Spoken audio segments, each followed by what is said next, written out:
way here.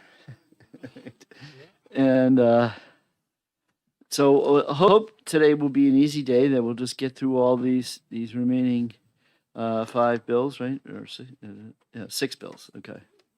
All right. So first up, we're doing insurance.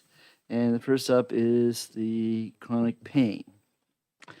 And so I would ask the sponsor, have you seen this amendment and read the amendment, and how do you feel about it?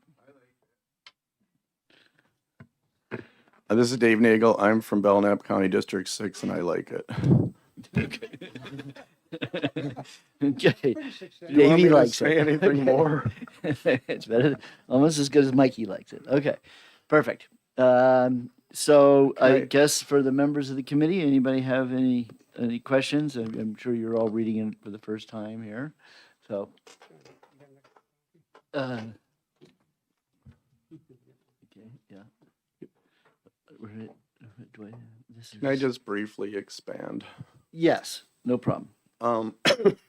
Just so you know, where this bill came from was, from my perspective, was the Federal Department of Health and Human Services created a commission about 6 years ago that was based on the Comprehensive Addiction Recovery Act of 2016.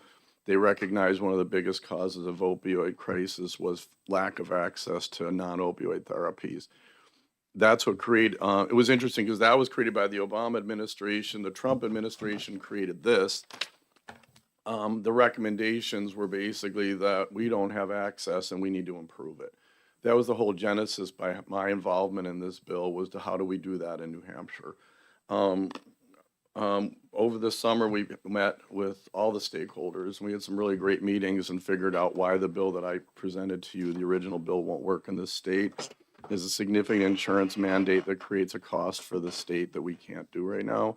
It doesn't mean that what we recommended was bad, it's just that we can't pay for it. So we were honored to have, in addition to our stakeholders, Cindy Steinberg, who was on the HHS panel, who wrote the legislation for Massachusetts and Maine that seems to be working very well. And we looked at what our options were, and the option was basically to adopt the similar language they had, because one of our other options would have a pilot program. Well, Maine and Mass have already piloted it, and it's worked very well. Jennifer and Michelle are here from the insurance department if they want to answer any questions, because they talked to the folks in those states about it. I'll be honest, it's like anything. Is this what I really want? In an ideal world, no. But I think at this point, it's perfect. It's worked. Cindy's been very happy with it, and she and I have worked together for about 15 years now on legislative stuff. So that's where this came from, the amendment, and I'm happy to answer any questions you have about it. I think that we were pretty unified when we left our meetings this summer, that we all thought it was a good thing. Perfect. We do have questions. Yes, Representative Hammond. Thank you, Mr. Chair. Just because it's somewhat technical language. Yeah. Section 5, could you just explain that for the layman in the room so we can understand it? The no program under the, oh wait, yeah. Yeah. Yeah. So basically, prior authorization, as you know, is a barrier. Step therapy can be a barrier to providing access to care. What we've been concerned about is that there's a double standard when it comes to creating evidence base between allopathic treatments, which is like standard medical stuff, and non-allopathic therapies like behavioral therapies, chiropractic care, acupuncture, whatever. And that's a problem because it does create an access issue. Just to give you an example, if I'm a spine surgeon, it's amazing what I can get approved. If I'm a chiropractor, it's amazing what I can't get approved, even though there's a dramatic difference in cost and evidence between the two. So what this section is designed to do is say that whatever requirements you create cannot be more restrictive than what you would have for other things, and especially opioid therapies as well. Okay, thank you. Great. Any other questions? Okay.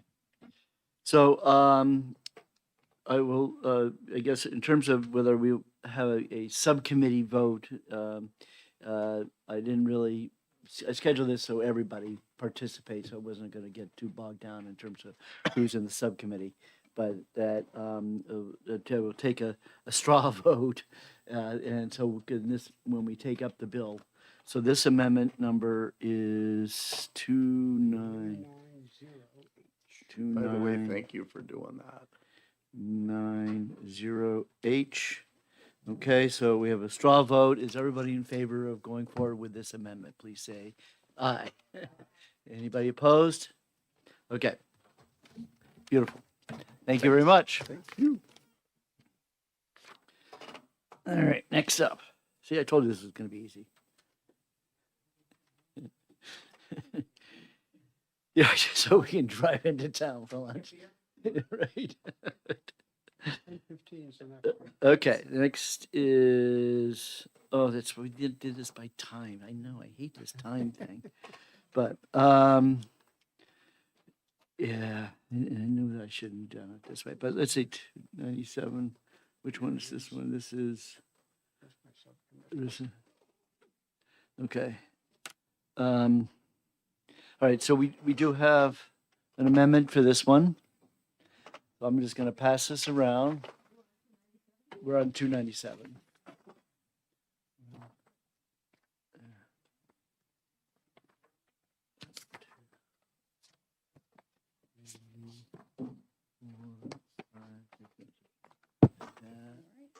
Okay, okay.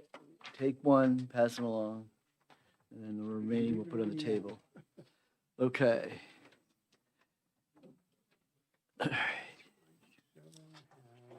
2987. Okay, do we have any sponsors for this bill? No, wait. Were you on this bill? Yeah. Okay, so this is now the department's bill. 297. Yeah, so why don't you guys come up? Is there, anybody in the room, who is interested in 297? Raise your hand. Well, excuse me, lobbyists, I know you're here for everything, so I just want to make sure.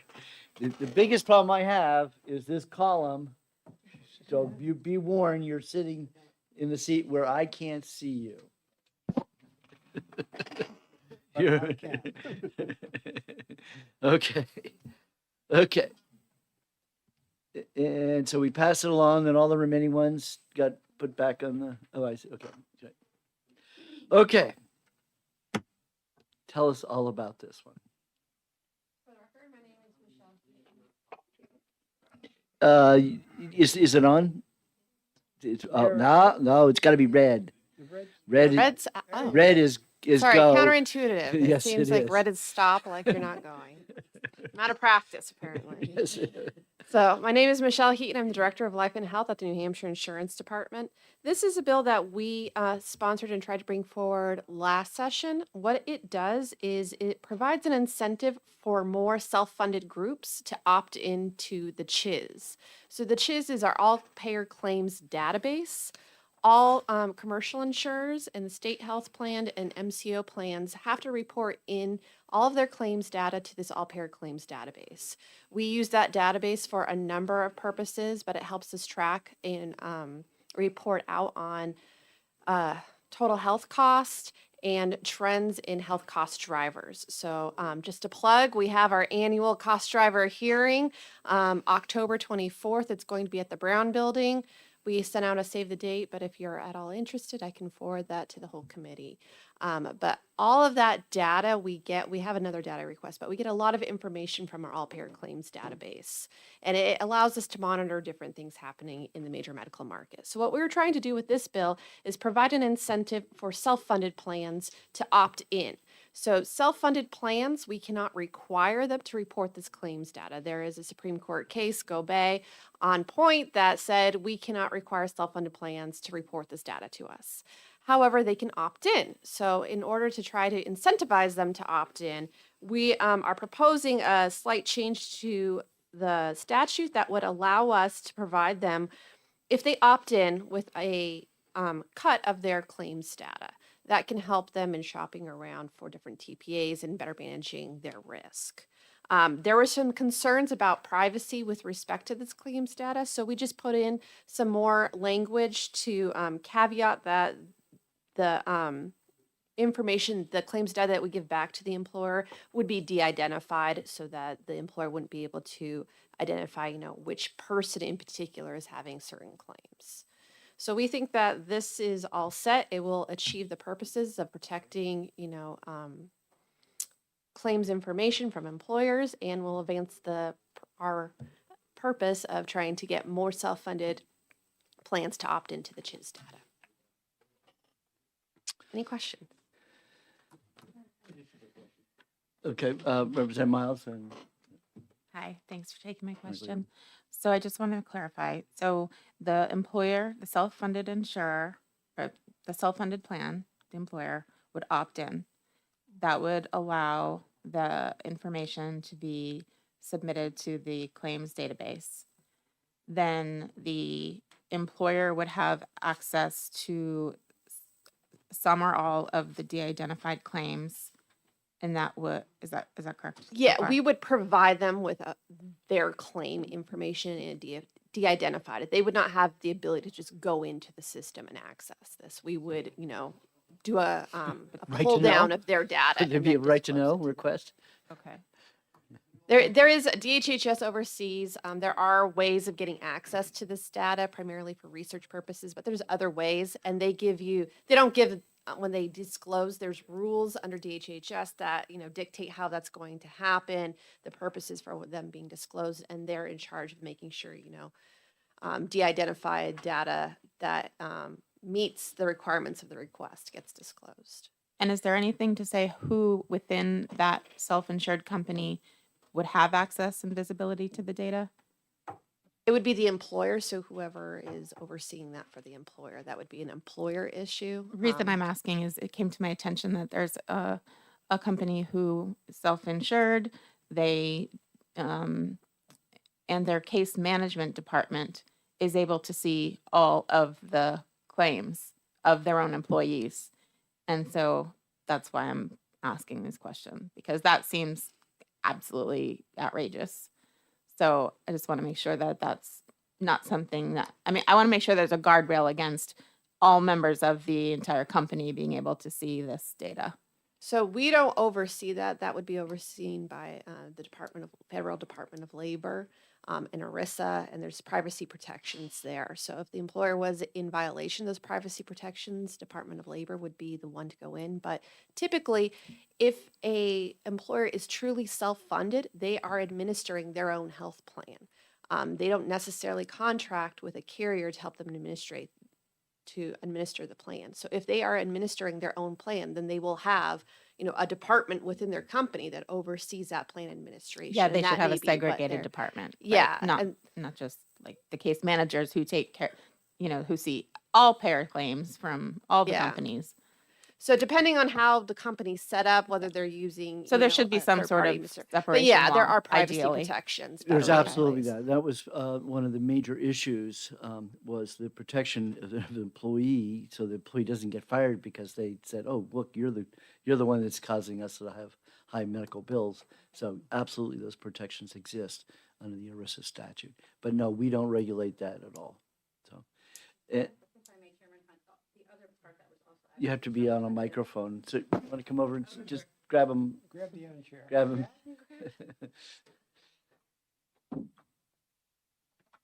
I just wanted to add. Yeah, I want you to Representative identify yourself. Jennifer Smith, Legislative Director for the Insurance Department.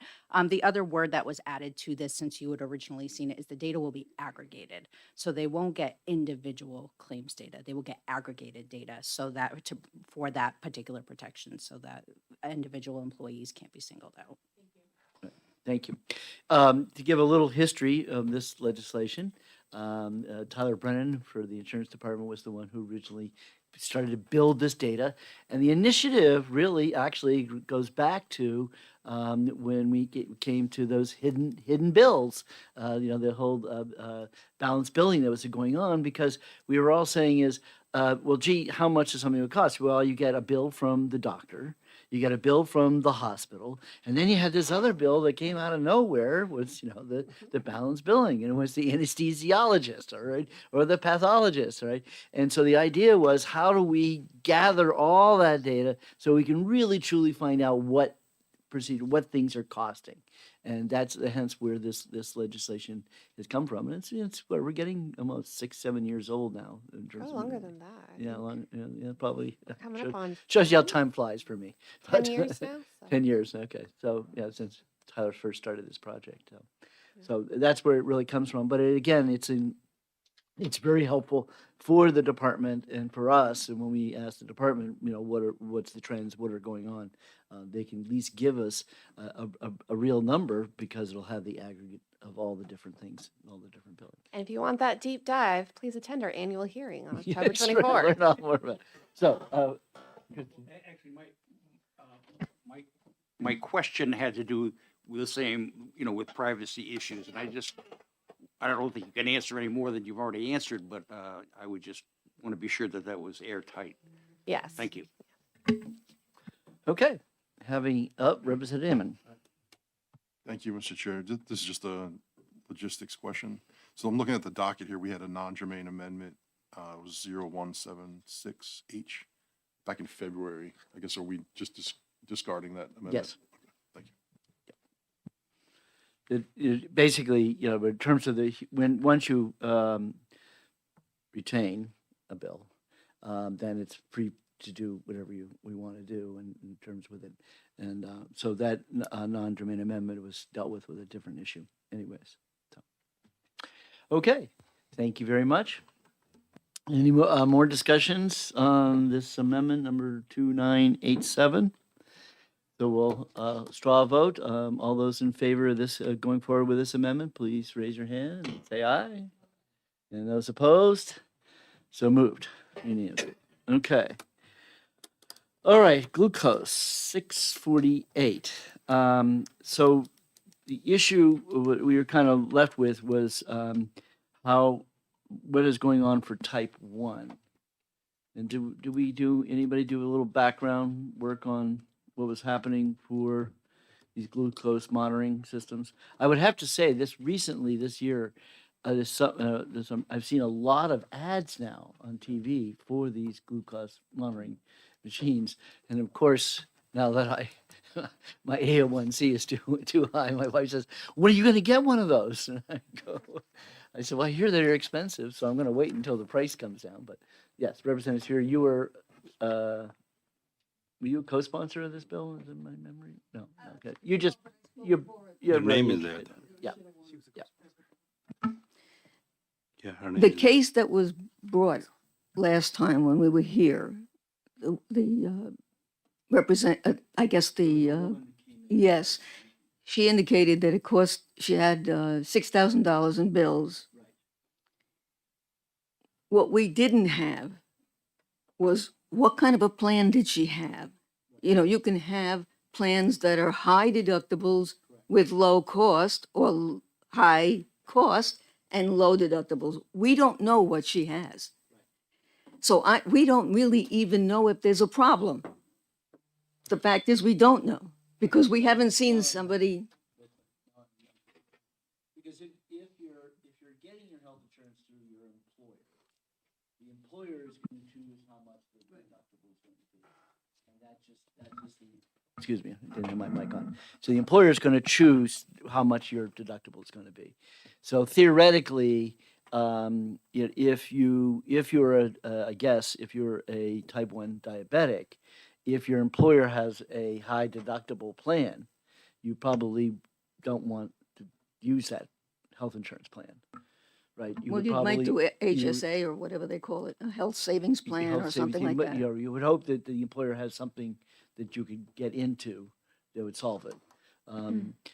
Given the discussion of Washington right now about the Medicaid expansion, I would guess that actually would fit into that, and whether a person would choose not to, let's say, in this case, it was a daughter, so she would choose not to be under the employer's, their parents' employer plan, that they would then go into to the individual, the marketplace, and get Medicare, excuse me, Medicaid coverage. Comment. BAE Systems has one of the largest ERISA plans in the state, Right. and they offer two types of plans, at least two. Okay. And they are still self-funded and everything else, and Right. they are exactly that. High deductible, low premium, high premium, low deductible. And it is amazing how many people with families go for the high deductible and low premium Right. without thinking about accidents, Well, until they problems, realize or that- until they anything. have a juvenile diabetic in their family. Thank you. Right. Okay, Representative Miles, did you have a question? Yes, thank you, Mr. Chairman. I have a great amount of empathy for the woman who spoke last session about her daughter with the type 1 diabetes. The intent of this legislation was not geared towards that type of patient. And I think this is unnecessary insurance mandate that is just, we talk about premiums here all the time, and, this is just one more thing that can increase premiums. So the woman who told the story about her daughter, I think these are two entirely separate conversations. In terms of what this bill was about? Yeah, and I don't support this bill. Oh, I understand that, but in terms of what her issue was this bill, was that she wanted it to be, Right, but she wanted the mandate. So you were obviously Right, for clearly type not, 1. not agree. For Right. type 1, yes, it should be mandated. It is medically necessary, and there should be, coverage for that, in Right. my opinion. But this was geared towards anyone who wanted coverage for. No, that's what the original for- bill was, right. right.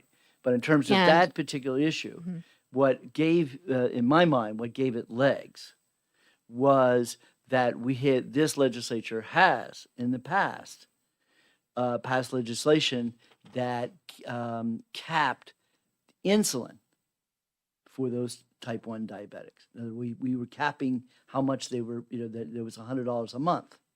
Okay, and then I think the federal government went on and did it also.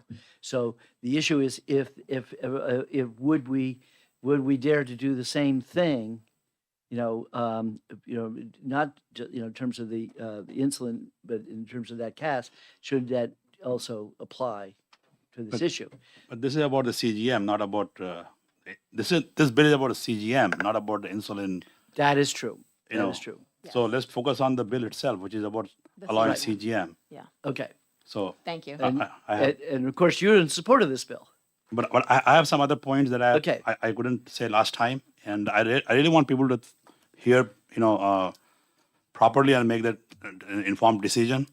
We have been talking about premium all the time. Now, the CGM costs usually between $60 to $80 per month, depending upon which brand you take. Let's just assume, just average out, let's keep it $70, okay, per month. Now, this bill has that you can apply deductible up to $30 for that. So that means the cost to insurance is going to be $40 per month. Now we did some analysis that the percentage of population having diabetes in New Hampshire is around 9%, okay?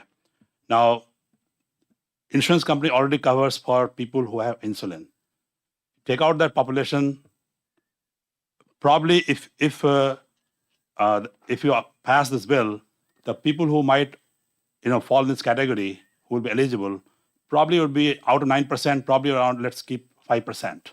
Okay, I'm giving a high number, 5%.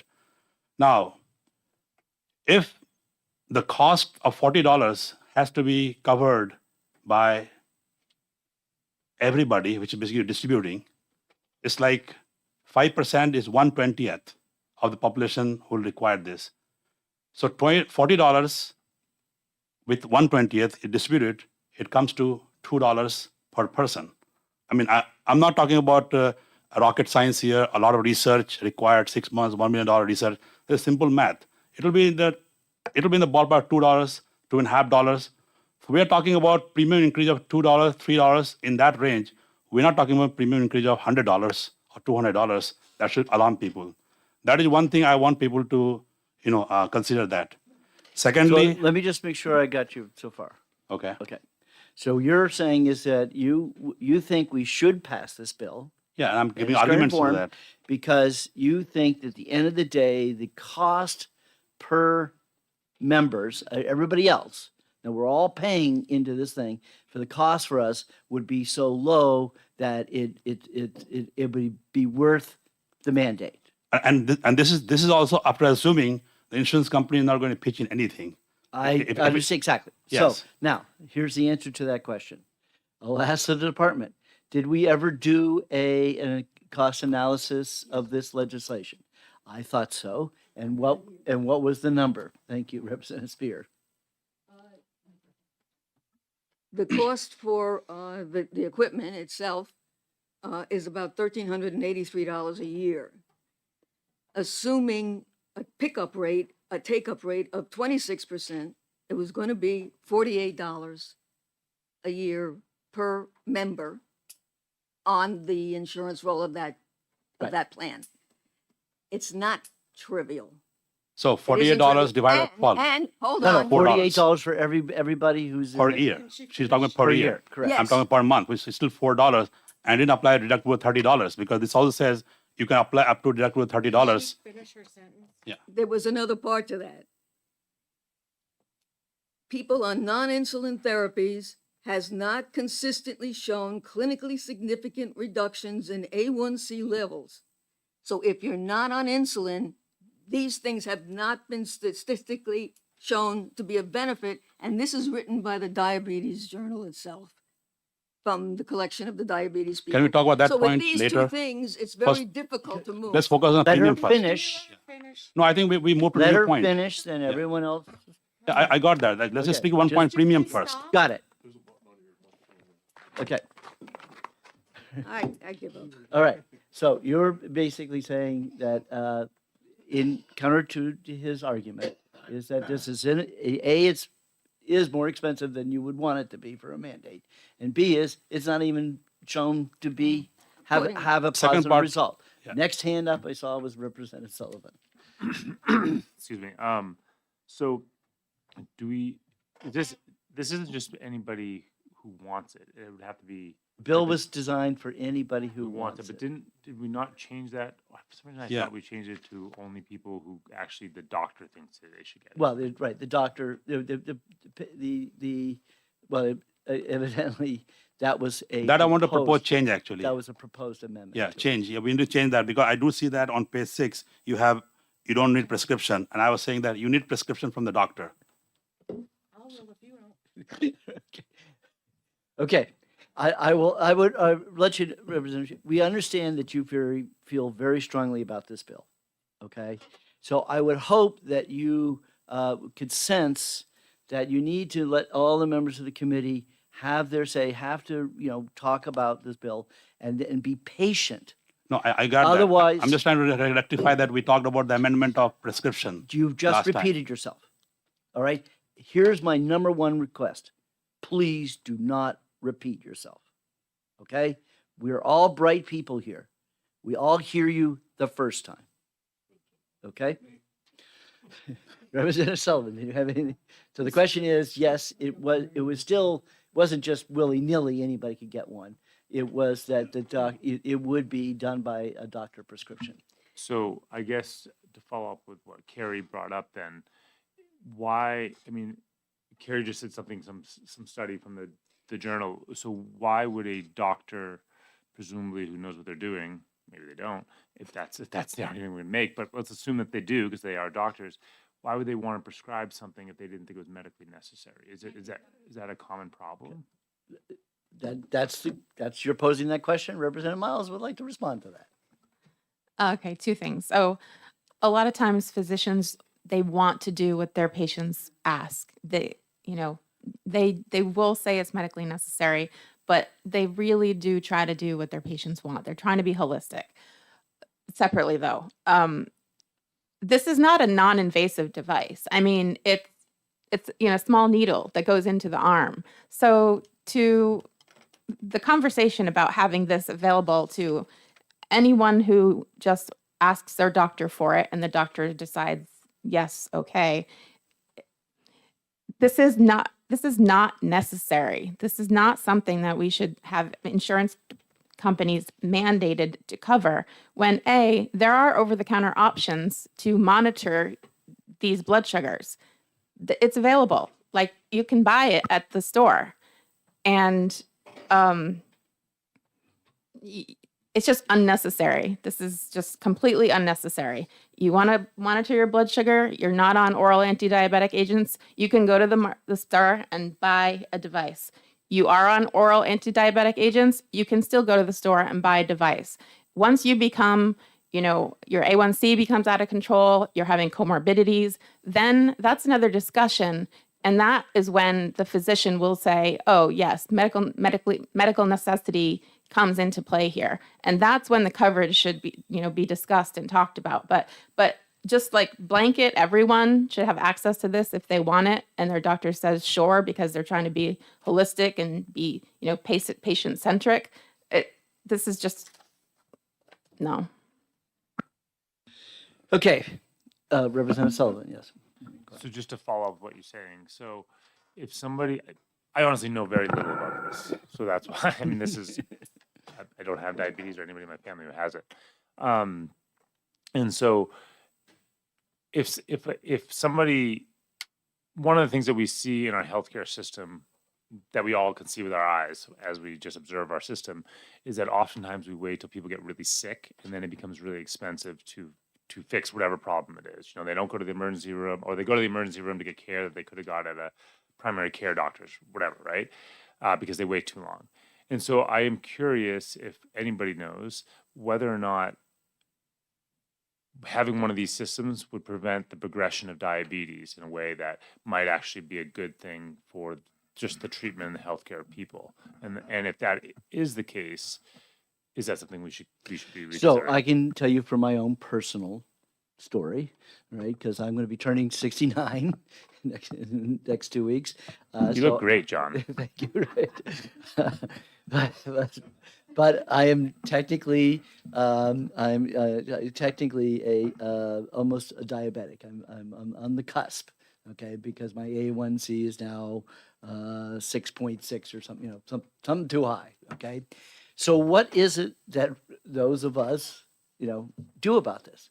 Well, you can prick your finger and take a little blood glucose monitor, and we can measure our blood sugars. Okay, and I would say that's how everybody did it until these wonderful machines were invented. All right, and insurance companies do cover it. If you're A1C, if it's high enough, they will cover these glucose monitoring. And it's amazing how expensive those strips are. You get it's almost like $1 a day for the strip. But insurance companies do cover it, and the monitoring devices that's like $15. Those are giveaway. So yes, there is a way that you can pay attention to your glucose level and keep an eye on it prior to this.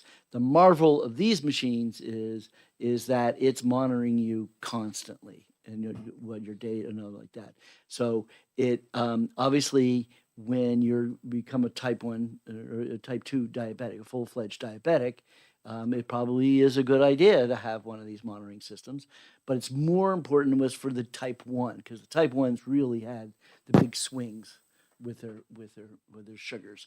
But in terms of yes, you don't have to have one of these monitors to make sure that you stay healthy. Yet you can still, as long as you're not afraid of blood, I guess. Representative Burrows. Representative Miles may be able to answer this. I was with a relative who had I don't know about these monitors. He had a phone, and like every half hour he was That's doing that's how it works. Oh, it is how it works. It is. Okay. That's how this Okay. machine doesn't do anything other than sends a signal to your Okay, Bluetooth got on it. your phone. Okay. So yes, you have to have a cell phone to do Okay. these devices. You have to have a smartphone. One more thing, real Okay. quick. You're going to get the last word. Yeah. Okay. Thank you.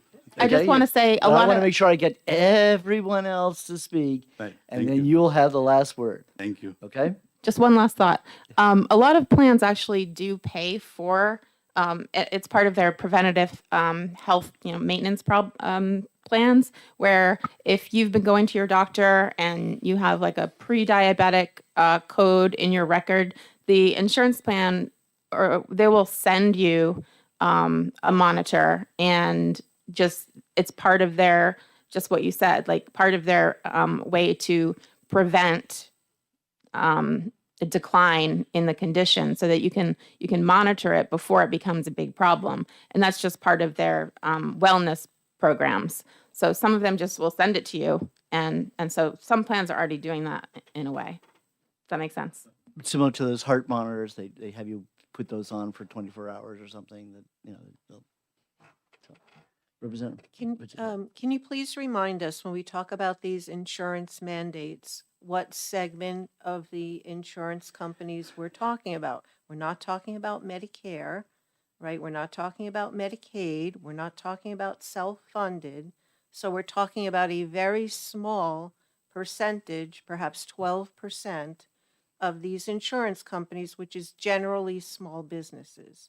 So the more obviously we want everything for everybody, but in reality, the more we add on to these small business insurance costs, the net result is either they will stop offering it as a benefit or go out of Just- business. So I want to make sure everybody understands, we're talking about a very small segment. And of that small segment, how many, we could extrapolate how many people would really benefit from this against the additional cost. So I want to make sure everybody keeps that little pie chart in mind, and it's a very small slice. Perfect. I'm glad you brought it up. Is there anybody else who would like to speak for this bill other than one Representative Herbert? Would you like to speak for this bill? Yes. It's not, I don't know what you're talking about. So that's my problem. So I'm being asked to vote and tell somebody what they have to do. And I would prefer to have a doctor there and say, how would I deal with this? And you have your opinion, and you're probably right. But I don't want to vote. Okay. Well, Representative Spear did read from the diabetes. The diabetes associations do not think it's going to, I'll read it again. Non-insulin therapies has not consistently shown clinically significant reductions in A1C levels. The take-up meaning how many people will you actually do it, because you do have to attach something to yourself, is so low, and according to the insurance department, it is about 26% of the people who are in this pool of type 1 diabetes. Those people that would actually take it up is 21%. And based on the results of that, and based on the fact that they haven't seen any improvement in A1C levels, they're not recommending it as an overall payment. However, for type 1 diabetes, it is recommended because you do have to monitor your insulin levels and your A1C levels to get the right amount of insulin. But for type 2, no, they're saying they're not seeing any improvement.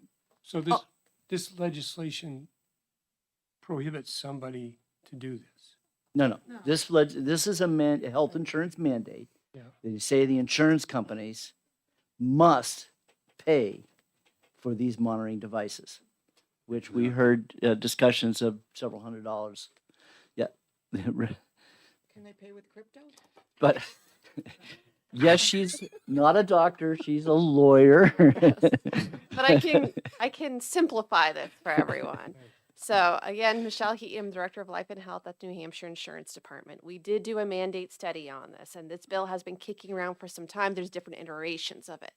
Essentially, what the current bill is trying to do is it's going to amend the statute to require health insurance companies to cover for pretty much everyone access to these devices. So when we did our mandate study, we did a review, an estimation of how much this is actually going to cost, and impact on premium.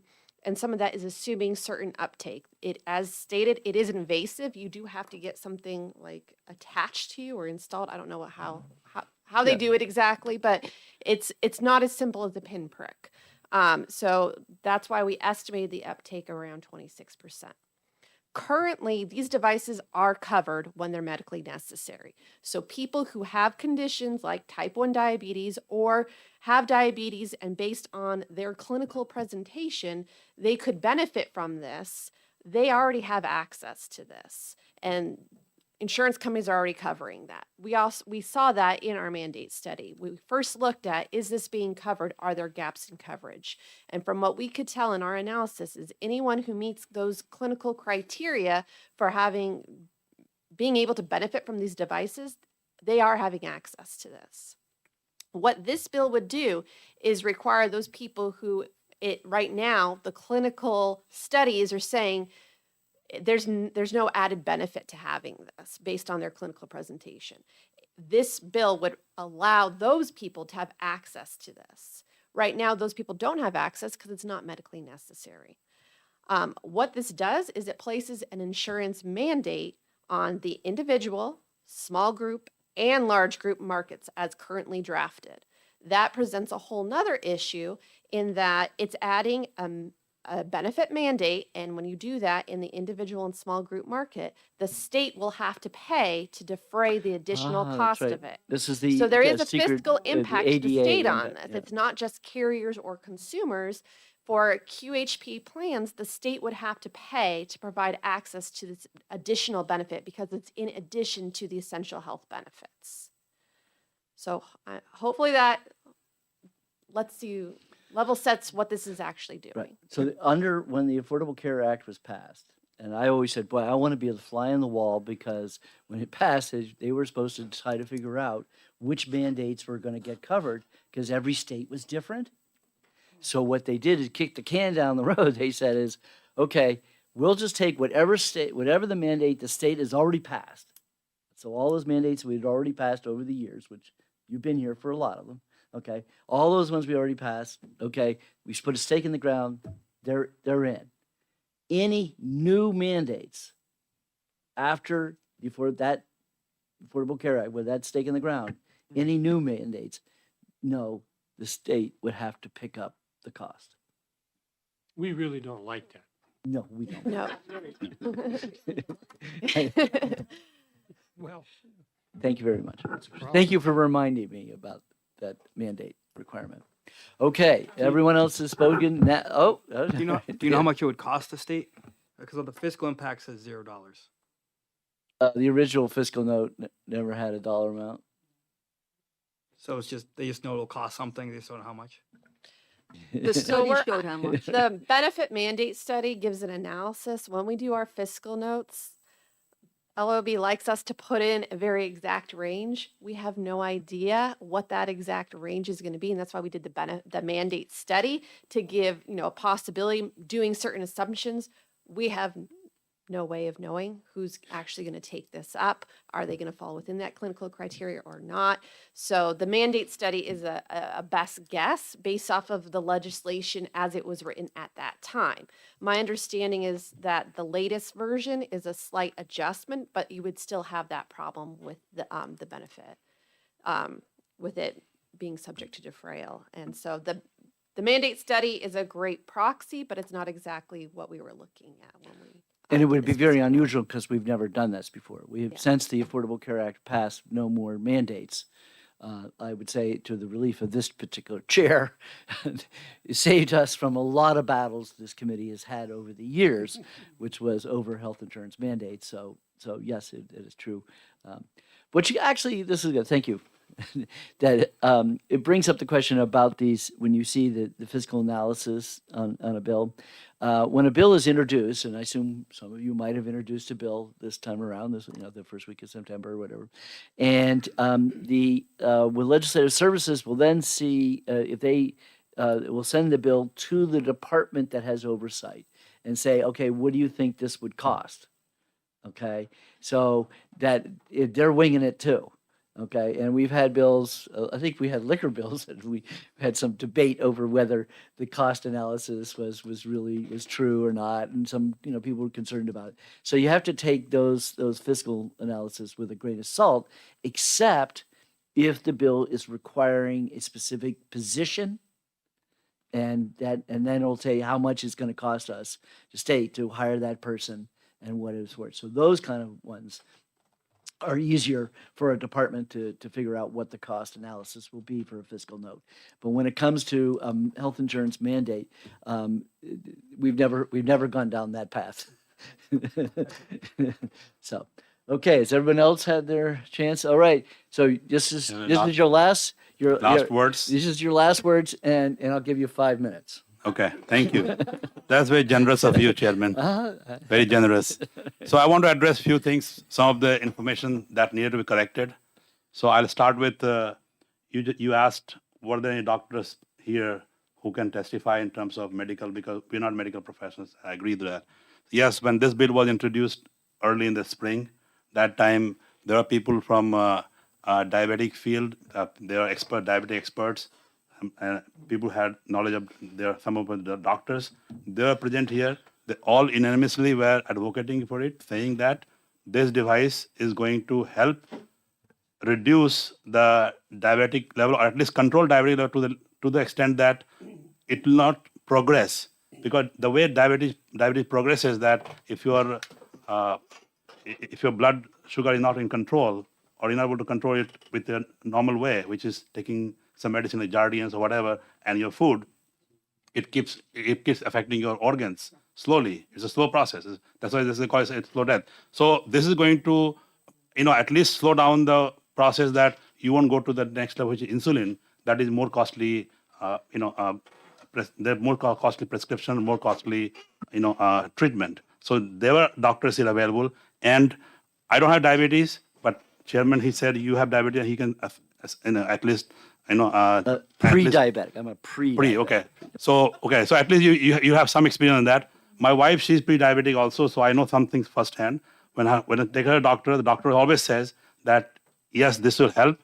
I don't know why the insurance companies waits for people to go to the last level, which is on insulin, and then they cover it. So that's addressing your question, that were the healthcare professionals available or not? They were available here at that time. Second thing, I want to talk, Representative Spears, she mentioned with her studies and notes that with her calculations, even with to the highest calculation she did, she still got to $48 per person, which is on an annual basis. That still comes to $4 per month. And with my simple analysis, I told you it comes to $2.50. So we are just talking about $1 difference here and there, and that can be resolved. Third thing I want to mention is that when I think just now we just heard that the CGM itself is very picky and is very inconvenient to use, and that's why not many people use it. I can vouch for it because my wife, she uses it, and I can tell you that it is much less pricky than when you poke yourself, because it just goes very gently. I don't know if you have used CGM or not. It goes very gently, and after that you don't feel anything. And you have the phone. The app is on the phone. The advantage to it is that moment the blood sugar goes up or down below a certain threshold level of diabetic people, which is usually 70 to the low and high is like 200 or something like that, it starts giving beep sound. So you know that you have to do something about it to address it immediately, rather than waiting for the symptoms to follow before you take action. So, like we always talk about diabetes, that it increases your blood sugar, but it's not just blood sugar increase, it's the fluctuations. It's basically the low sugar, the hypoglycemia that follows. I'm sure you'll get, when you're diabetic, you get low blood sugar at least few times a day.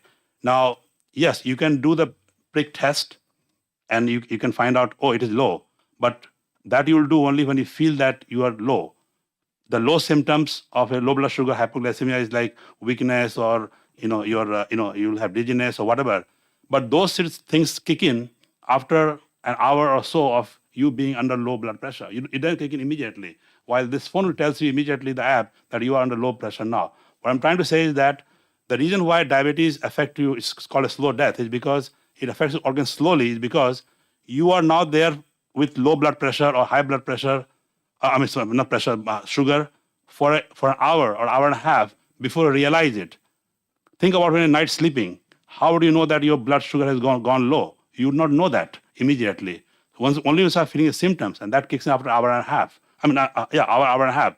Then you would do something. Oh, low blood sugar. Let's eat something. That's the only remedy you have. You have to eat something to bring it back up to 70 plus. You know. So if you have this CGM available to you, you can easily avoid that hour and a half part, and then immediately take action against it to eat or to do some walking if you have high blood sugar to control it. That way it doesn't affect your organ to that level. And that's how it helps you.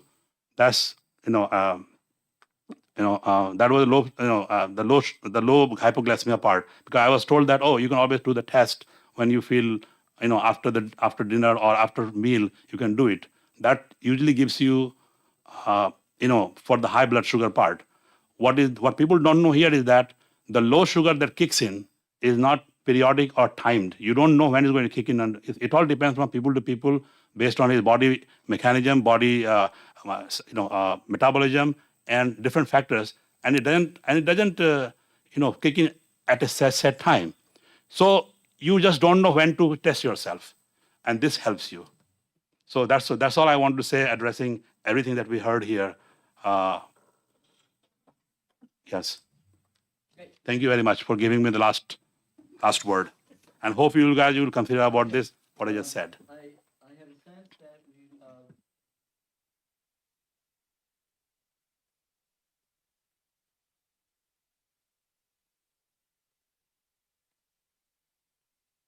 Looking forward to your floor speech. Yes. Sit down and debate the bill. Sure. So, am I correct that the consensus is we're going to legislate? Okay. Can I also ask one thing? Is somebody going to correct that part, that under prescription, because that is still, the language is still there that no prescription is required. I want to change that you need a prescription from your doctor for this to be available to you.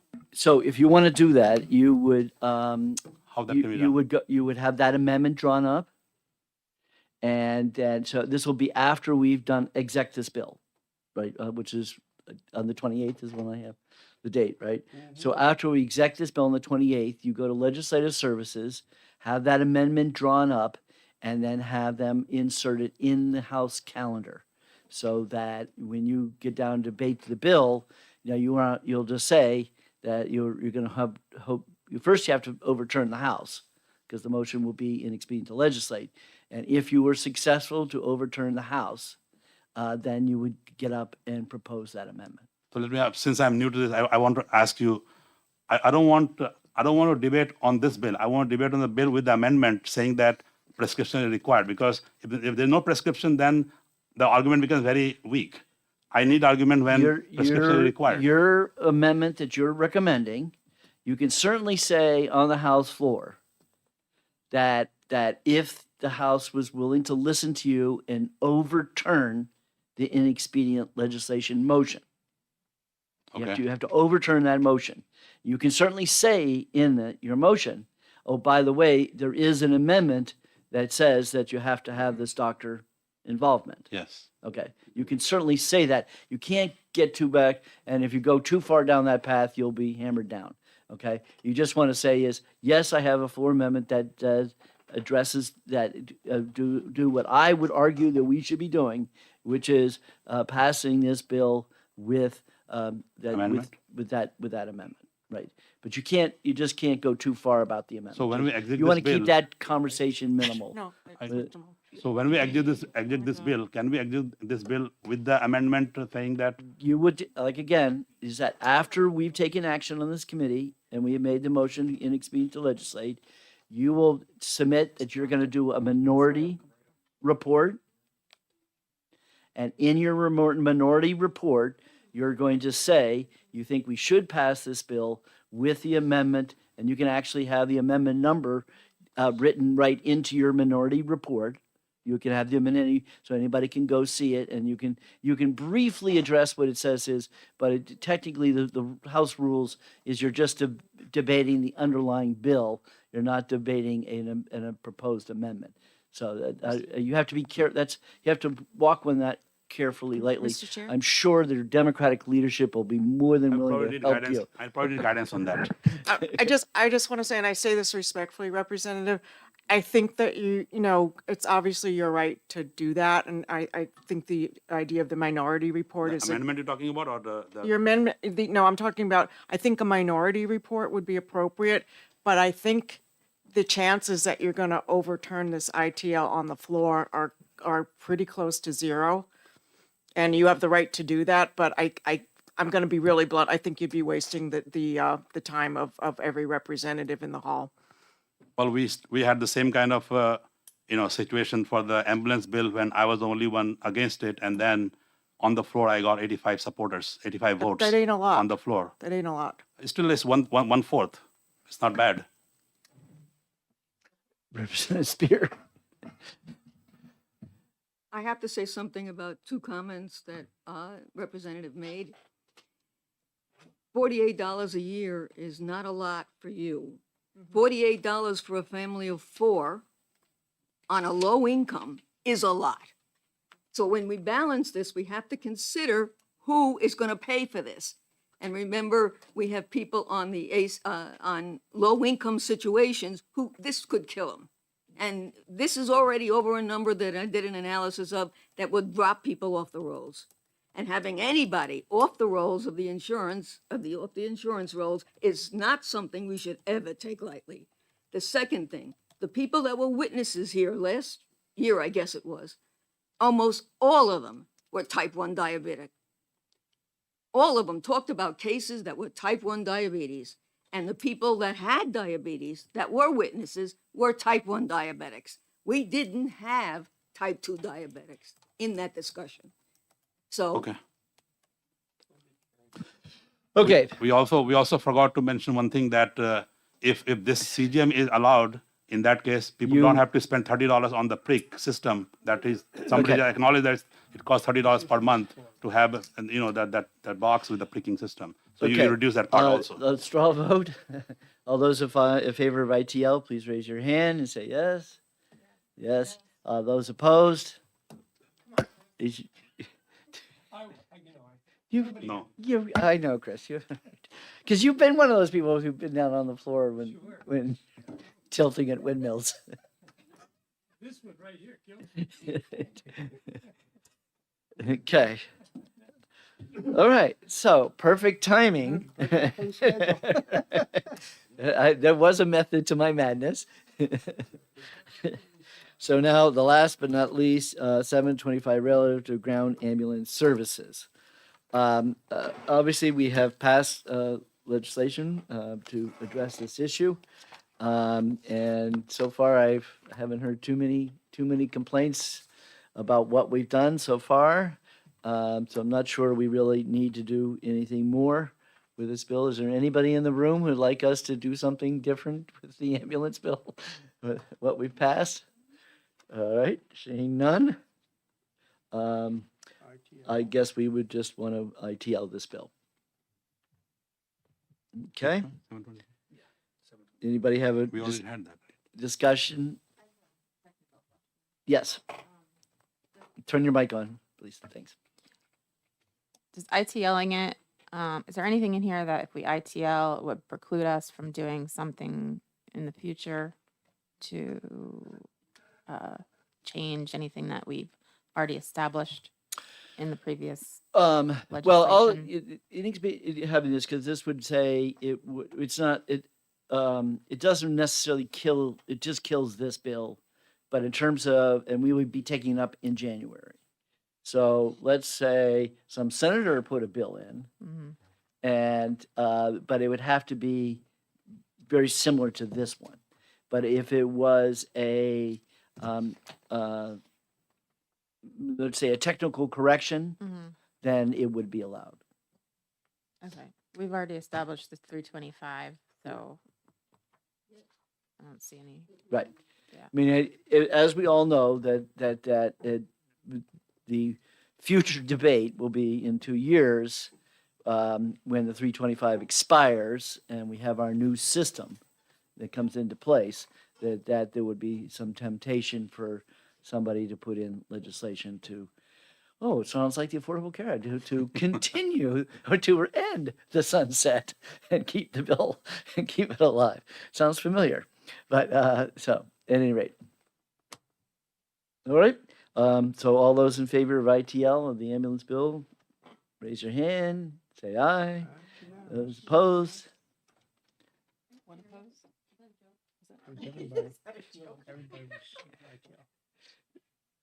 He, We don't fund anything. So that's a long-term project. this wasn't funding. This was a mandate on health insurance companies.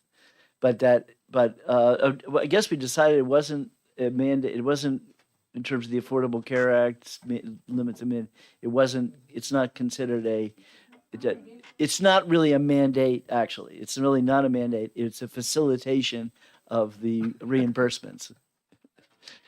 How about that for legal definition? Yeah, but it is unusual. It's a very what we did is unlike any other state. Okay, but I think other states will be doing it once they realize the success we have it. Okay, that's it. See you after lunch. No, because we don't have any liquor people here. But you're going to get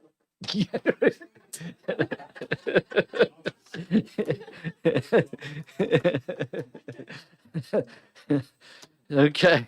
With that, so we are adjourned till 1:15. Oh, yes. Yeah. I just want, for those of you who weren't here the last, I guess, 4 years ago, you want to see what happens when the majority of people disagree with you. Look up videos of Max Abramson.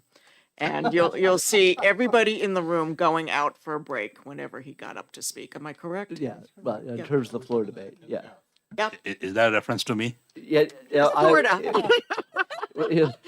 I'm not here to be agreement with everybody if I feel strongly about some subject. I Just want to agree. make I clear. agree. I agree.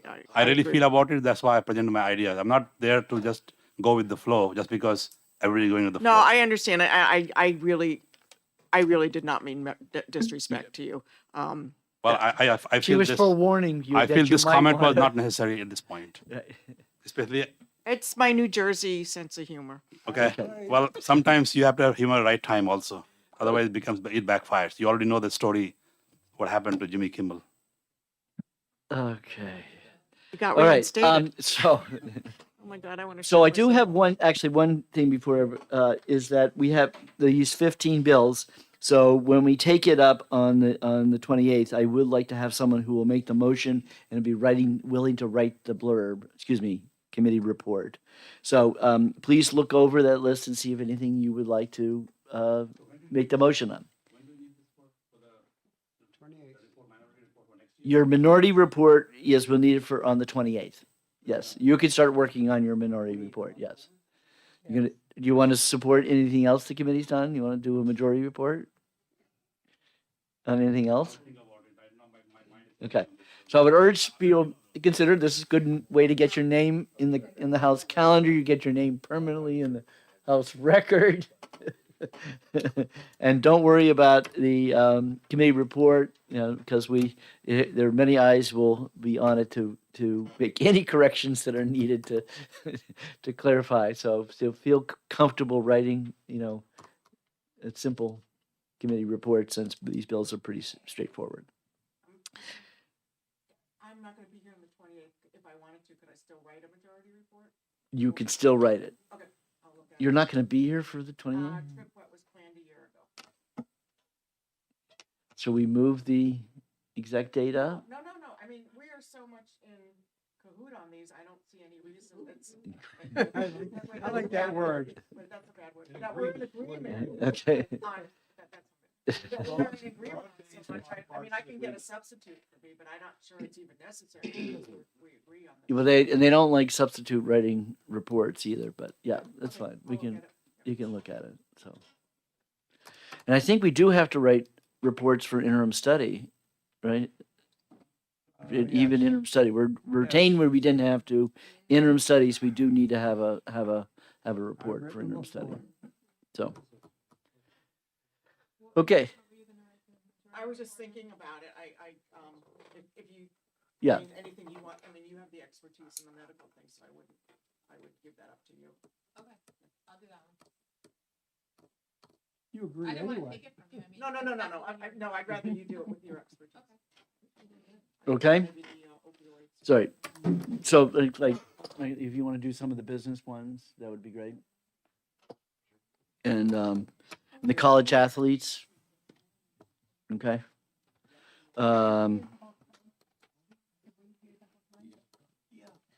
Okay.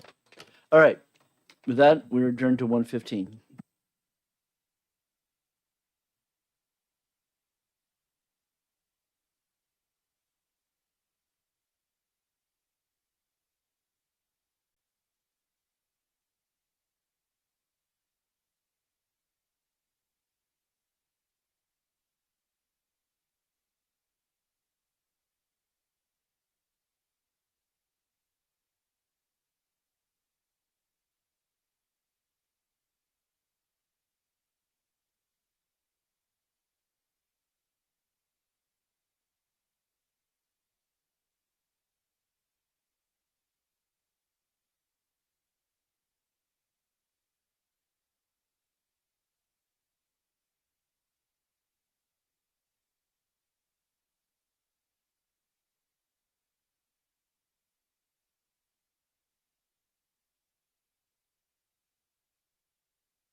Sorry about the delay.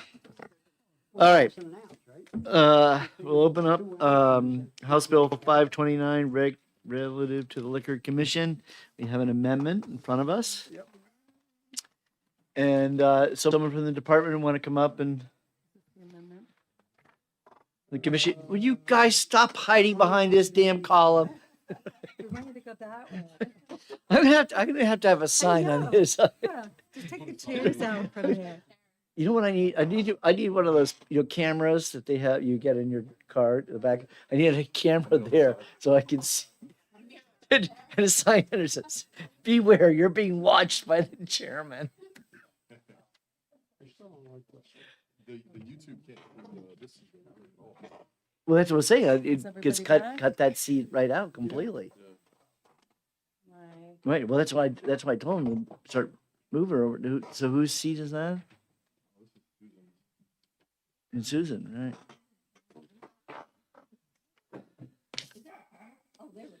Well, this camera is these guys. The camera that's picking us up is way back there. And we were just discussing that Susan is off camera. I'll sit over there. You like that? Okay. You're on. Good afternoon, Chairman, committee members. So the amendment to HB 529 does a few things. One, we're separating, the current restaurant delivery license exists right now in RSA 17915. That's for the transportation of beer and wine. Transportation of liquor is dealt with in RSA 175.6. So putting the liquor portion into 179.15 complicates things immensely. So we separated the entire restaurant delivery license portion of this into chapter 178 because it is a license type. So we moved it out of 179.15, moved it into 178, chapter 178, created its own section, and that's where the license will reside now. You've seen versions of this before, and all it's doing is adding liquor into the existing restaurant delivery license statute, with some safeguards and parameters on that. If you look at section, our paragraph 3, or 2, paragraph 2, section E, starts with all alcoholic beverage containing liquor that are transported pursuant to this section shall be transported in a container. It clearly defines the container, what establishment that it's coming from. It explains how that container has to be labeled with the type and brand of liquor used to make the alcoholic beverage, the alcohol by volume of the liquor used to make the alcoholic beverage, and the amount of liquor contained in the alcoholic beverage. So that's, perhaps 1.5 ounces of whatever liquor is used to make that mixed drink. This was a change, and in conjunction, we worked with the Restaurant Lodging Association to remove the alcohol by volume parameter that was initially in there in the bill. Remove that because that was going to be immensely complicated for the licensees to be able to monitor. So we removed that and replaced it with the wording out of this, as well as a government warning for Surgeon General type warning.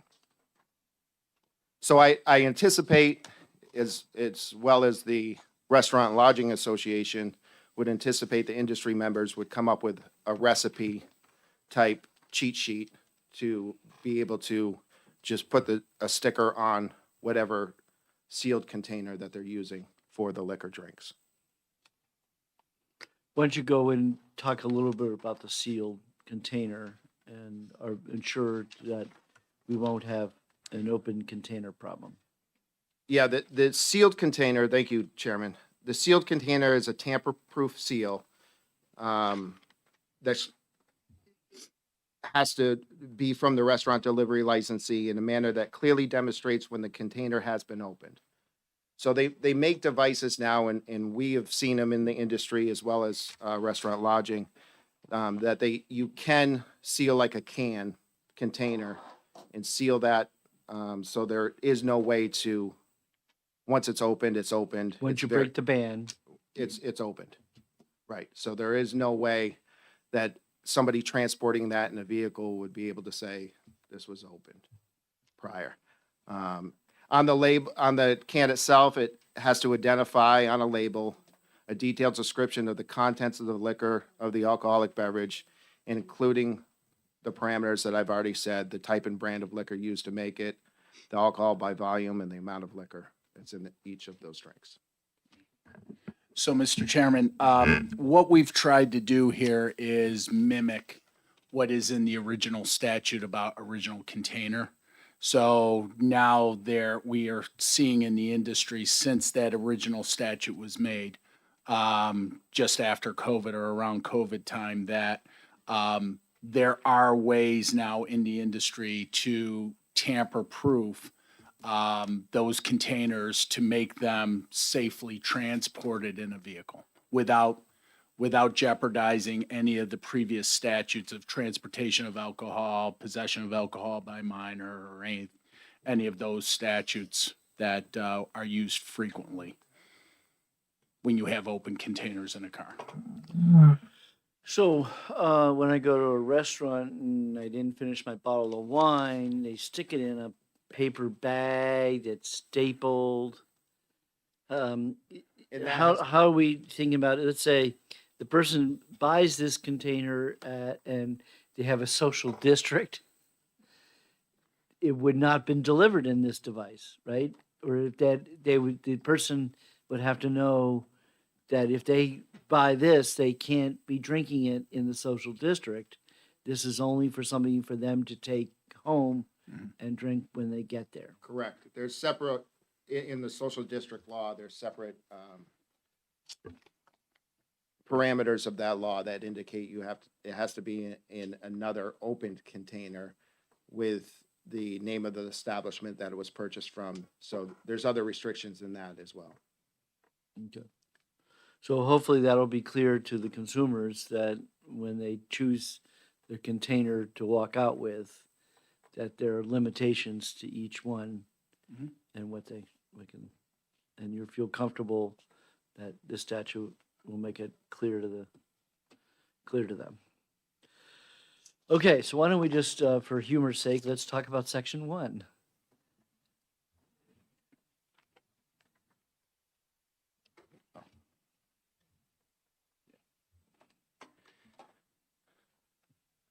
That's general. So section 1 is changing the definition of the restaurant definition in RSA 175. The issue that we've run into in the industry is that the way that the law currently reads does not have the word generally in there. So the way that has always been interpreted is that they have to have their establishment held out to the public in order to serve alcohol, either beer, wine, or liquor at their establishment. So there was never an option for them to close the restaurant for a private event, not be open to the public, and continue to serve alcohol. Adding the word generally in here adds that option just by one word.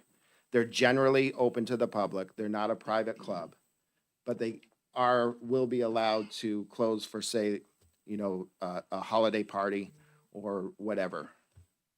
Adding that word just gives them an option of being able to close the establishment to the general public, but have a private event and serve alcohol. This is a classic case of why I'm known as the liquor guru, because you take this word generally and people say, what the hell were you guys thinking about when you put that in the statute?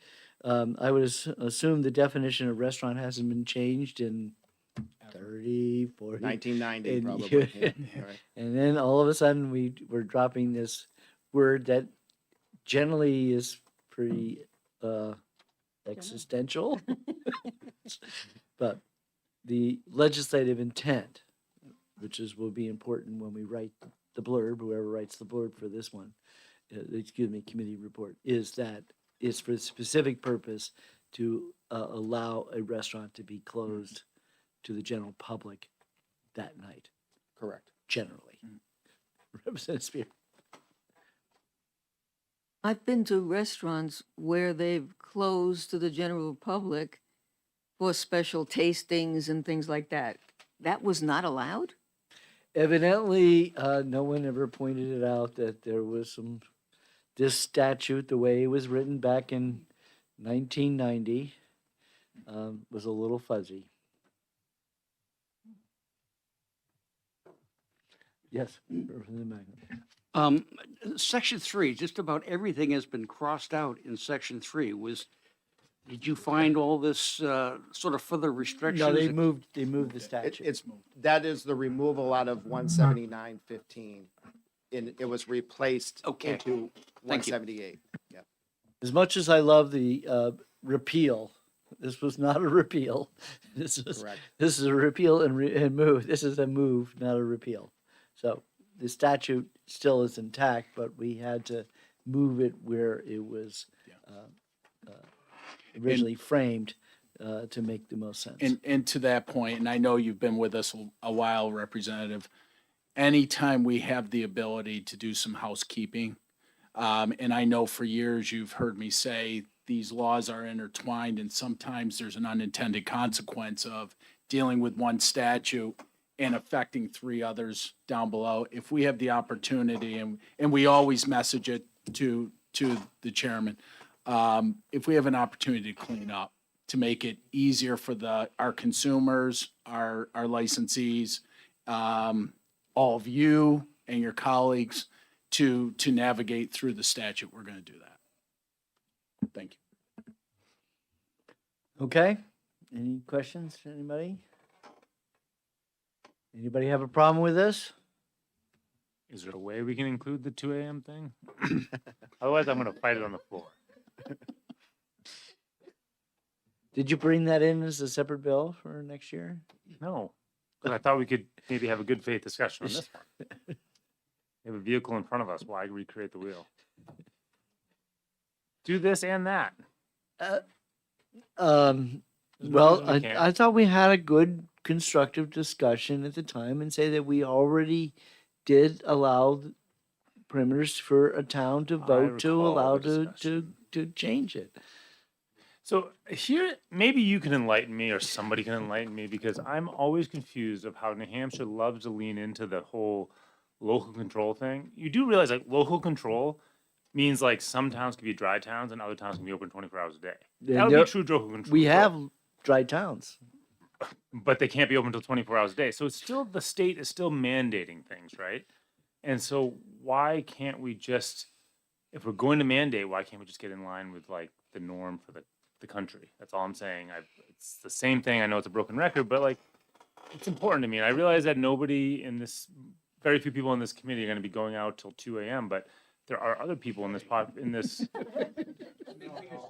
I mean, Dick's a wild party man. I realize that, but like the reality of it is most people who would partake in that are not represented in this body, and I'm just trying to be a voice for them because I hear this from people.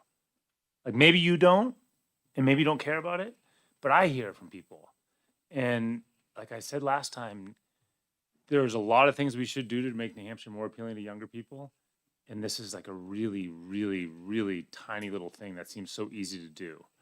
And that is my take. It hasn't changed since the last time we had this debate. And if we could just include it into this, we could make all these changes, which are good, but like we could also include this other thing, which is far from a radical idea. Like, I know you like to say I'm trying to make it like New York City. I never even suggested going to 4 a.m. I said, let's try to be like Vermont or let's try to be like Massachusetts on this topic, like the 2 of our 3 neighboring states are 2 a.m. 40 out of 50 states in this country are 2 a.m. And so, why are we trying, it's just wild to me that this is so controversial when it's like the world is just fine in all these other states. You haven't seen Vermont hasn't like suddenly ground to a halt and violence has erupted and drunk driving is out of control. Like, and we're very culturally very similarly. Like, I mean, we're rural states, small towns, you know, and all that sort of stuff. So, why can't we just include this in? That's all happening in Portland, by the way, rioting and all that stuff. Yeah, that's over all the marijuana stores, right? Well, Portland's open to one. So we did change the law. We did add an extra hour. I understand We with visited this local issue, control, and we which is a created bunch a of BS because that's not compromise. local control. That's local control over 1 hour. It's not like you could do this would keep that language in there. The way the law, the one that we originally debated, it would keep that language in there and have it be instead of 2 a.m. it would be a 3 a.m. local control. You can still keep this local control if it's so important to you. But that is not your job to decide, though. Like that is the business owner. Okay, fine. Then in that case, it's really not a big deal because if we don't have labor, this will solve itself, and everybody will continue to be closing at 1 because we have no labor. Like literally, the free market can handle this. If there is no labor, then they won't be open. If there is labor, they will be open. If that's the real concern, who cares? It's not our job to worry about what labor issues. That's for entrepreneurs to figure out. Yes, Representative Post.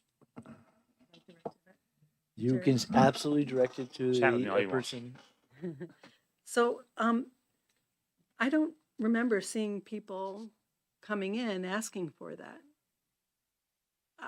Have we had people in the seats asking for this to happen? People have asked me out in the communities have asked me, and people have asked Jess Grow, which is why she's put it in. And what about those folks that have the business? Have you talked to them about it? I know businesses that would like to have it too. Yes. And you weren't able to get them to come in here and say, hey, you know, this is what we want. I know we had that with someone from Buckley's that had, you know,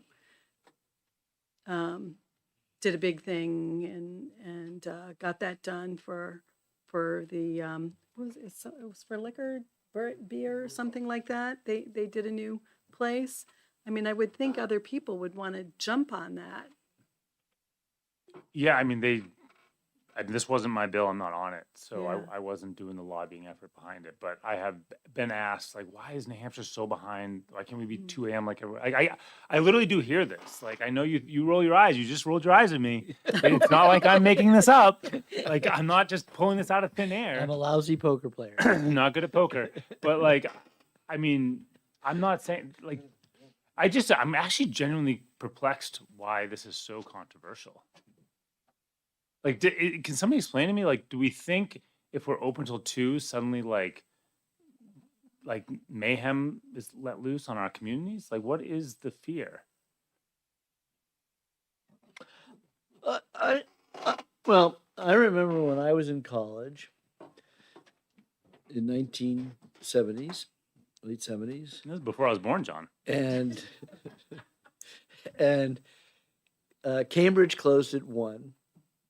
I know. I remember having a debate about this a couple And years ago. You Boston- insisted they were still 1, but they're And not. I Boston corrected you. closed at 2. Hmm. And so we all knew that when the bars closed, you just go over to Boston. Right.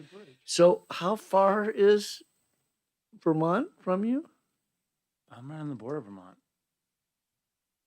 How far away is it? So you want people drinking and then driving to the next town? Evidently they're over there buying pot, marijuana, I mean, and going bringing over it back. Okay, so So, yeah, they're already over there anyway. So let them. I don't think they're buying pot at 1 a.m. Oh, you think they closed those marijuana stores early? I don't know when they close them in Vermont. I think that this is a distraction. So what is your argument that people in New Hampshire should drink in New Hampshire and then jump in their cars and drive across the border? Just to be clear, I want to understand what your argument right now is being made. My argument is very simple. As Representative Post points out, there is no general claim that we need to make our hours later. Okay, we know from the restaurants, they don't want it. We know from law enforcement, they don't want it. Well, they don't want anything. So, but at the end of the day, the only person in the room who thinks that we should go later is you. I'd like to, I mean, Jason Number Osborne, two in the Sorry, all right. excuse me, Osborne, the leader who sits right here and doesn't show up to our meetings, is one of the co-sponsors on this. I'd say he agrees. So, at any rate, I feel like we did something already. We haven't had a general Why are claim we that so we afraid have of a problem, change? we have a need. I think generally the legislature, we react to what, that is a public need, that's a public concern, the I public. think you know, that the evidence service. of that is not true for a lot of reasons. I would but- have to tell you, for me personally, if you want to be drinking at 3:00, I sure hope you're at home. I didn't say 3:00. I said Well, 2. At 1:30, you know what? I remember the old days, back in the 70s, Mhm. where you used to say, it's 11:00 news, do you know where your children are? Okay? 10 o'clock, right? It was 11:00 news where I was back in Pittsburgh. So all I would say is, at a certain point in time, I don't want you to be at a bar. And that is my own personal bias.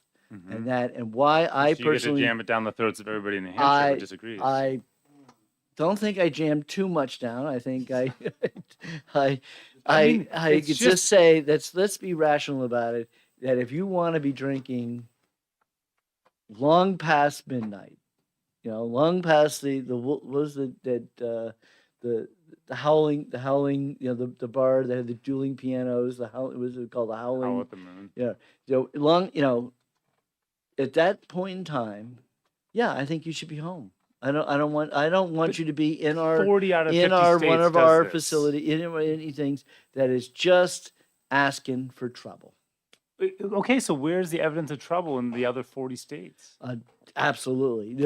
I've looked into it and I haven't seen serious differences. Okay, that difference of opinion. Okay.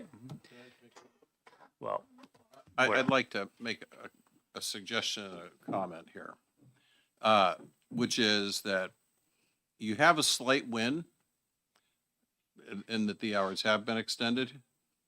I suggest, from a purely legislative perspective, that you take the win and see how it goes, and then come back for another bite at the apple. Because if this particular piece of legislation doesn't fly, it's sure as hell not going to fly to 3:00 in the morning. Well, Two. whatever it is, take the win and see if it flies. And if it flies, then you can come back next year and say, well, it worked out so well, let's add another hour or two to it, whatever your goal here is. And I would also suggest, on a purely friendly basis, the argument that 40 of my friends jumped off a bridge, I thought I'd do it too, is my grandmother would not buy that argument. So I would say you probably need a better justification than 40 people did something stupid, or maybe not stupid, but that's not an argument. that's your point, though. You're suggesting there's something stupid without actually knowing. No, I'm suggesting that that Like jumping on a particular bridge is argument is clearly not stupid. We all relevant. know that, but we don't know that actually opening. We bars don't know too it is till we've stupid. tested it, but I would say really for the benefit, if you, I see, take the win you got and come back. But you have to. You just have to convince the town I understand the logic. that their law enforcement is wrong and that the bar should stay open till 2. You already got 2. It's just that you don't like the fact that we had put this governor on it that says but the people who have to enforce it have an opportunity to have a buy-in by getting that community support. I mean, I just don't understand what are we arguing about. To me, we did pass 2.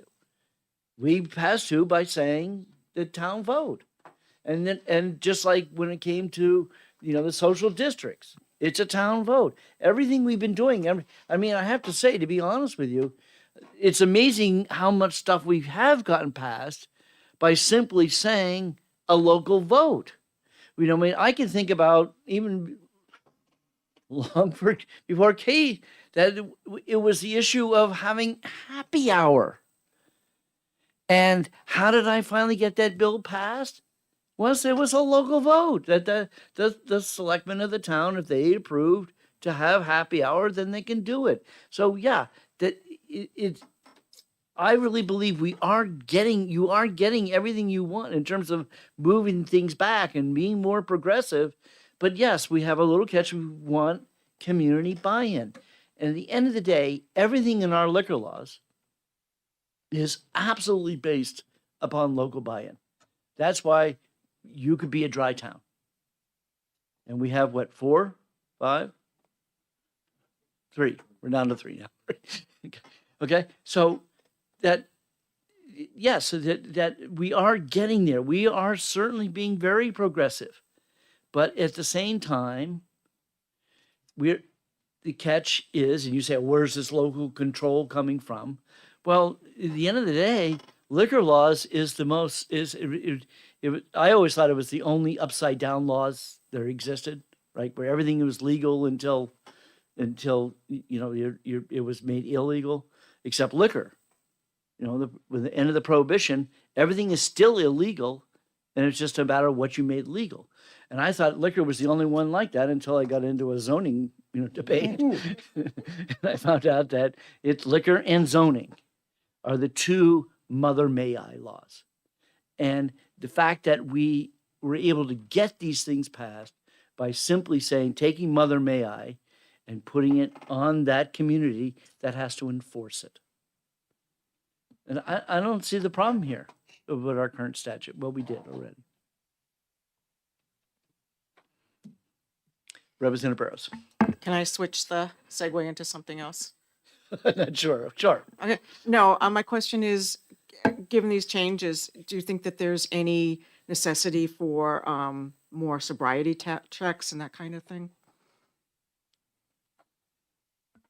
Thank you, Representative.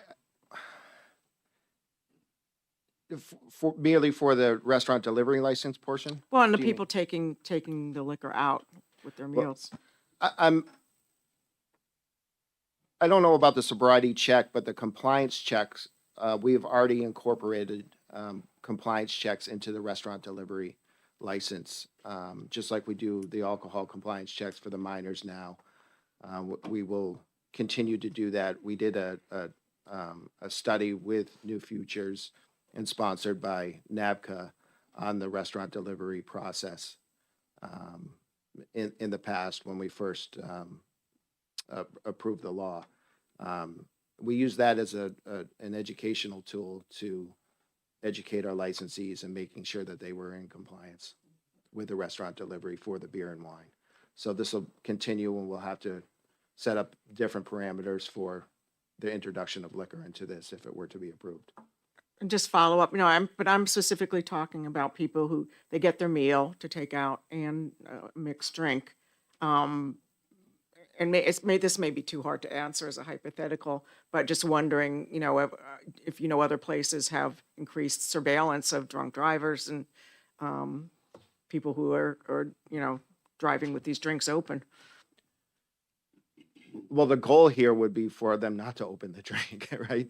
But I think that's where the education will come in. Mhm. Certainly if, that could happen anywhere right now. Yeah, You could yeah. go to one of our stores or any That's true. convenience store and open a container and drink it. I mean, at some point, it's got to be the responsibility of the person purchasing it. Yeah, I'm just familiar with this, having gotten a call at 3 a.m. that my stepson got arrested when he was 17 for having open beer in his car, so Yeah.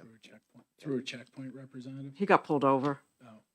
Because if I can just add, and I always try to help out with my experience over the last 38 years. So in my previous life, I was the commander of Troop D, State Police Troop D here in Concord.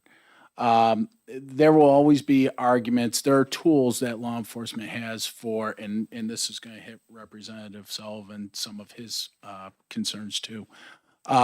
Everything comes down to money, dollars and cents. Sobriety checkpoints that we've talked about for years and we've had use of. in my personal view, not professional view, but it could be a little bit of a professional view, the money for those checkpoints is better used with saturation patrols, putting more people out on the street, which we have a problem doing right now because we have vacancies. Nobody's wanting to get into the business. That's the same issues with extending hours because it's not just your liquor enforcement that's got to ask for more budgetary money. And we have changed our scheduling to accommodate for covering more hours, not being on the big clock, being on the smaller clock.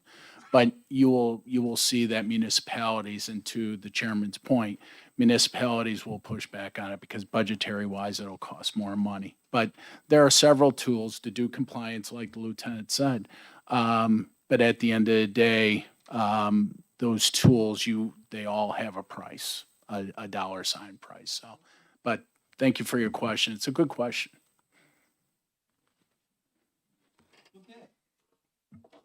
Any more questions? Anybody? All right. Thank you very much. Thank you. So I guess I will vote, ask people to accept this amendment as presented. And with the straw vote, are you all in acceptance of this amendment? If you agree, say aye. Aye. And those opposed? We have one opposition. noted. Yeah. So, and will you be writing a minority report? I mean, how does it work? Like, It would be ought to pass as amended, and you can argue against it by saying, that you would want another amendment added to it. Or, You're not against this language here. you against, right, you would just simply, it would be open, the bill would be open for further amendment once the amendment's been voted on. And you could then have a floor amendment to do with which you would like to do. Is there a question of germaneness though? No, there's no germaneness on a floor amendment. Oh, not at all? You don't think so? Well, it's germane already because it's already in the original bill. Oh, it was in the original. It's in the original bill. Mr. Chairman, the two amendments that we talked about prior to with the tobacco and the prohibited sales, were they going to be attached to this bill? Or were they being attached to the corrections from last year? Or were those their own? What bill did we write an amendment? Do we have the amendment written up? Yeah, Courtney had them. And what what was the bill number on them? They were going to be amendments to current bills. She so has the amendment, but yeah, were they their own amendments or were they amendments to this? yeah, that's what I want to know. What did it say on, have we seen the amendments from Courtney? No. Okay, so we're open for further amendment. All right, so what I'll do, I guess on the 28th, we'll have a new, we'll have, before the exec session, we'll have another subcommittee. Okay. Where we'll have that. So let's discuss those right now. What were those amendments that we're gonna do? So they were to correct language that was accidentally removed last year. Right, the from the accidental tobacco removal. statutes and the prohibited sales statute. Right. Oh, that's right. And I said, let's put it into this bill. And I guess I dropped the ball on that. Okay. I got Courtney to do it. It just, we didn't get it included in here. Okay. So for the committee's edification, that legislation that was passed last session, in the committee of conference process, when did it get dropped out? It's not 100% clear where it got dropped. There's tobacco penalties for minors in possession that actually I think was from 2 sessions ago when they added the alternative nicotine products. Instead of adding additional language, they added additional language, but language was removed as well, which was actually the penalty for juveniles if they're in possession of tobacco products. Last session, when we added language to account for the school tastings, because the language was passed to allow the students to taste who were underage, the language was added to the prohibited sales statute, and it inadvertently took out the penalties that were passed the year prior for the fatalities. Okay. It was I don't want to say it was semantics, but it was the way amend as follows. Even though there were bolds and slashes and language left, it was in the final the final publication of the law, it was replaced. Okay. So we'll have that amendment. We have this amendment, we'll have that amendment, and then if you like, Representative Sullivan, you can have your amendment, and we can have an actual committee vote on it. Would that be good? Okay. All right, so we will have a subcommittee prior to the committee's exec session on the 28th that will handle all these little pieces. Okay. Any questions on the tobacco piece for anybody? I realize it's hard to make questions if you don't have language in front of you. Yeah, well, basically, when a committee takes up a bill, it can actually build a Christmas tree with amendments. You can have amendments. It's open for further amendment. We can add multiple amendments to it. But I probably would come back with one amendment that has this and the tobacco piece in it. And then we will then take up Representative Sullivan's amendment so the committee has a chance to vote on that. Does that make sense to everybody? Everybody comfortable with that? Yeah. Okay. So, sorry, I totally missed that. So, all right. The general consensus is everybody's okay with this as written, but that obviously someone would like another amendment attached to it. All right. We're all set. Last but not least, I-565. Okay. Do we? I was thinking that we were amended it, but at this point, where are we with 565 or? Thank you, Chairman. There is an amendment for this. If the committee were to allow it, it just changes one section of this. It is not in this amendment, though, that you all have. I don't see it. We in have there. a bill or amendment in front of us, Oh, I have the bill in Yeah, front the of us, bill. but I don't see the amendment. so we didn't get the amendment drawn. We didn't get. Do we have an amendment? Just the bill itself. Oh, that's right. Okay.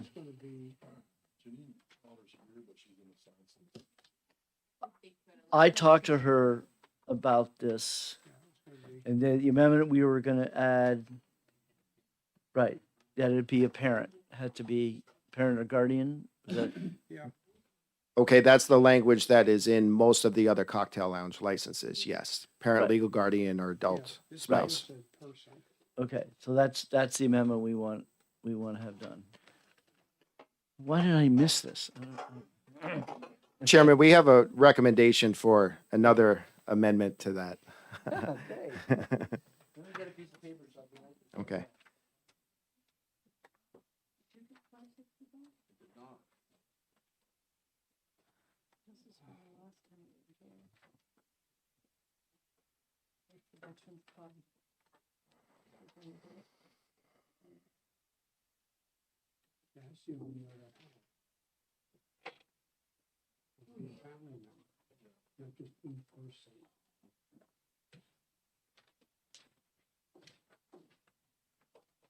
Okay, what do you got? So where it says a person who is under 21 years old, but is in the military, does not need to be accompanied by a person 21 years old or older. To change is in the military to presents a valid military identification card. So in the veterans clubs, private clubs, social clubs, all club members are required to, if asked, submit or present their club membership card. If we were, or the committee were to accept this, this would just put that consistent with that active military member or the valid military member. So it would read, a person who is under 21 years old but presents a valid military identification card does not need to be accompanied by a person 21 years old or older. And I have that written here if you would like it, Chairman.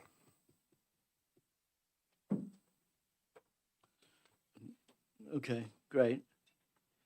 But the underlying issue, where did we have the parent guardian? We were gonna put that in. So unless accompanied by a person would change, if it's my understanding, to a parent, legal guardian, or adult spouse. And that is consistent with the rest of the cocktail lounge language. Okay, For the benefit of all the committee members, the Veterans Club, private clubs, and social clubs exist in RSA 17822, and that is the cocktail lounge. The cocktail lounge, generally speaking, is the ability to serve alcohol without the benefit of food. In most of those areas, the statute indicates that nobody under the age of 18 is allowed in the cocktail lounge unless accompanied by a parent, legal guardian, or adult spouse. That just makes this portion consistent with that. okay.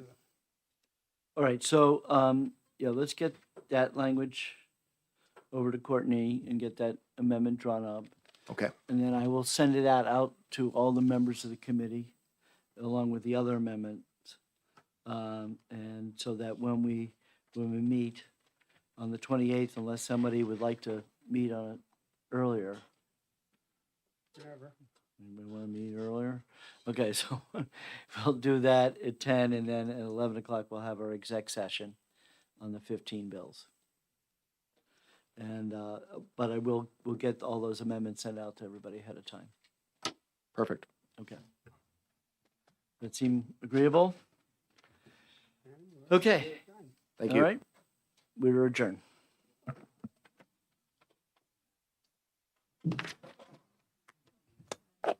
Yes, it's a good thing we take notes.